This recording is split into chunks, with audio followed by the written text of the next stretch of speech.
Եվ Անդրանիկ Մարգարյանի մտերմության մասին կուզեմ անդրադառնալ,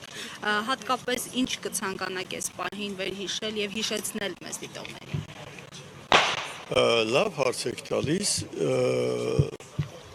գիտեք, երկու շատ ժամանակ կա անցել, շատ բան ա փոխվել, կամ բաներ, որոնք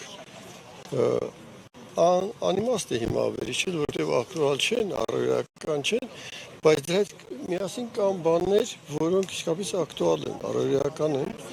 եւ դրանք կարծում եմ հենց այն առանցքային հանգամանքներն են, որոնք ընդհանրում են ցանկացած մարդու, ու այդում նաեւ մեր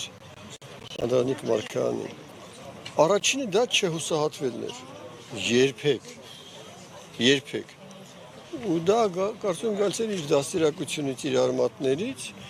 ամենածանրագույն ժամանակներում ինքը չէր հուսահատվում։ Ինքը ուներ հավատ, ուներ այդ գաղափարը եւ այդ գաղափարին ինքը ծառայում էր։ Իր գործունեության ողջ ընթացքում ինքը երբեք չհուսահատվեց։ Ամենածանր իրավիճակներում ինքը համոզված էր, որ եթե ոչ այսօր, ապա վաղը ինքը հասնելու է, այսինքն մենք բոլորս հասնելու ենք մեր նպատակին։ Ու երևի թե ամենակարևոր ուղերձը այս տարիների խորքից, որ ինքը կարող է փոխանցի մեզ, մեր երիտասարդ սերունդին, դա է չհուսահատվել։ Բայց լոկ չհուսահատվելը ինքնին որևէ արժեք չի ստեղծում։